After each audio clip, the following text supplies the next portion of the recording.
Hello from Jonathan and from me. Welcome to the programme.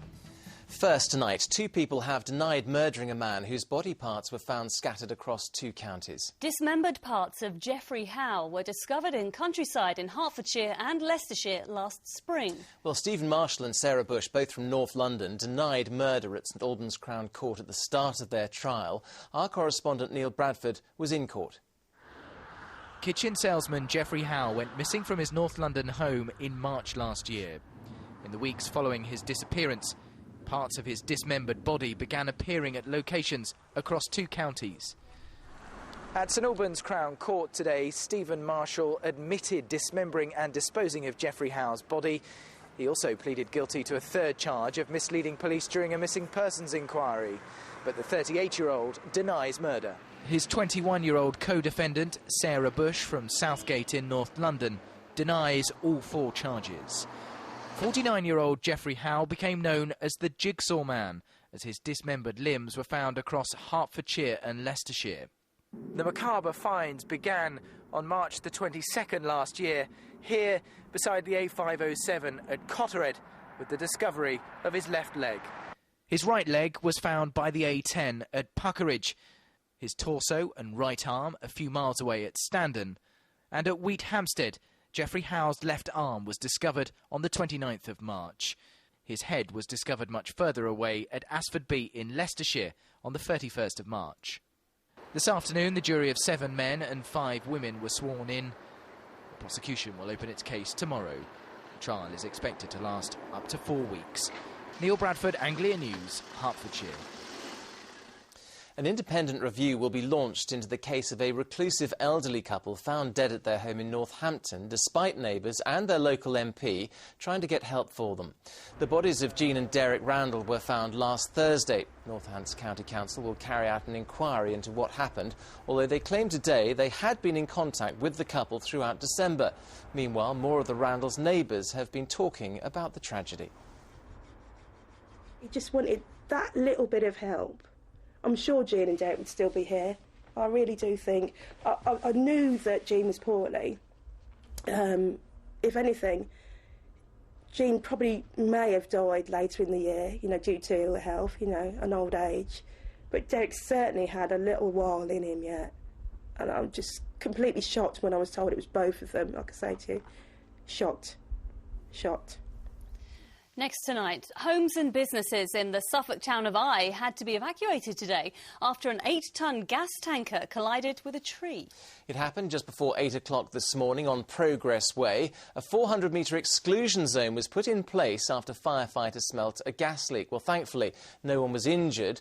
For people living or working nearby, though, there was major disruption, as Victoria Webb now reports.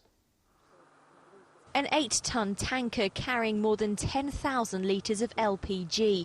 When fire crews were called to the scene of this collision in Eye this morning, they were quick to implement a 400-metre exclusion zone. With the smell of gas in the air, it was important to evacuate nearby buildings. But for businesswoman Victoria Stark and her husband Marcus, having no access to their factory, which supplies pesto to supermarkets, has cost them a lot of money. If the lorry is missed and it doesn't go into the supermarket, we can lose product being sold.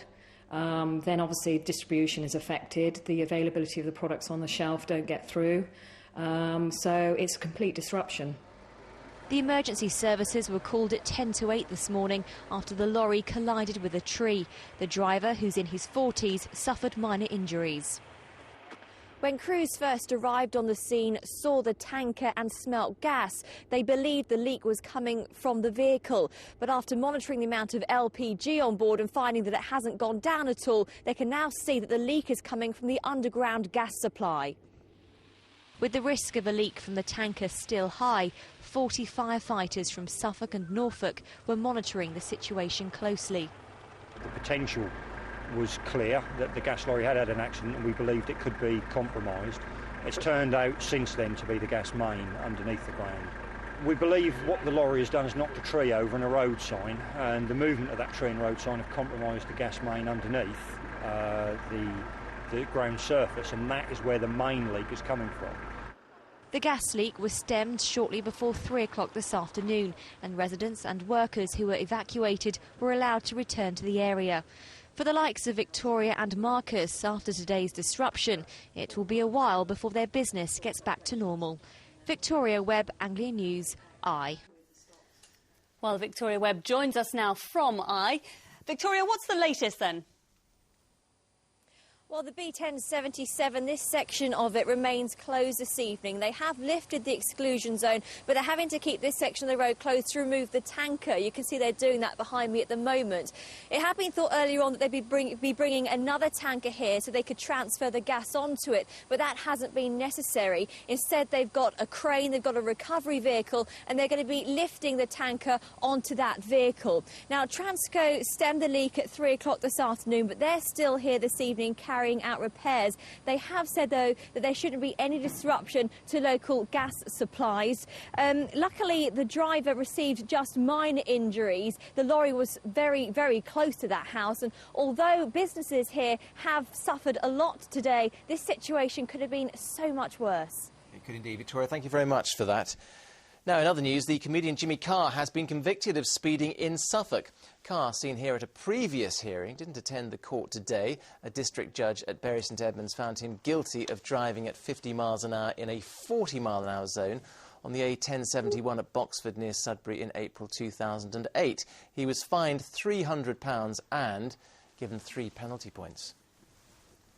Now, in the last year, the town of Luton has found itself in the news for all the wrong reasons. Tensions have been rising ever since trouble broke out at a homecoming parade by the Royal Anglian Regiment last March.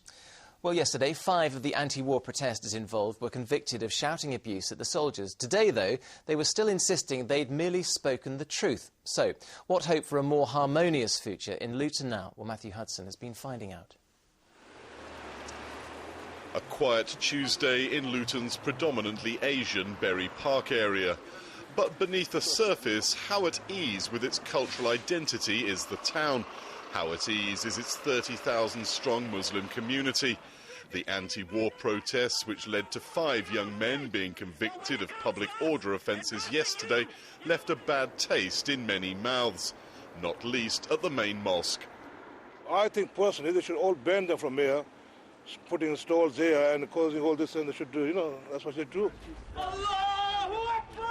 The triumphant emergence from court of the men also angered many, but today one of them told us the publicity has helped rather than hindered their cause. In fact, we've been gaining a lot of support because they didn't realise our objective. They thought our objective was there just to insult and harass and cause, basically a disturbance. But obviously, when we were able to pass the messages to the media and to the people directly that our objective wasn't to cause a disturbance, rather we wanted to highlight the plight of the Muslims in Iraq and Afghanistan. After the trouble at the homecoming parade in March, tensions rose, and in May a mosque was firebombed.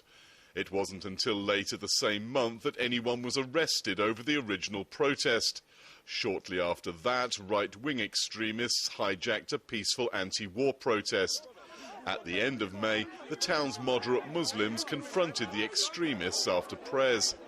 Anglia News was there that day and recorded the sometimes ugly scenes between the two sides. Luton is as much of a cultural melting pot as anywhere in our region.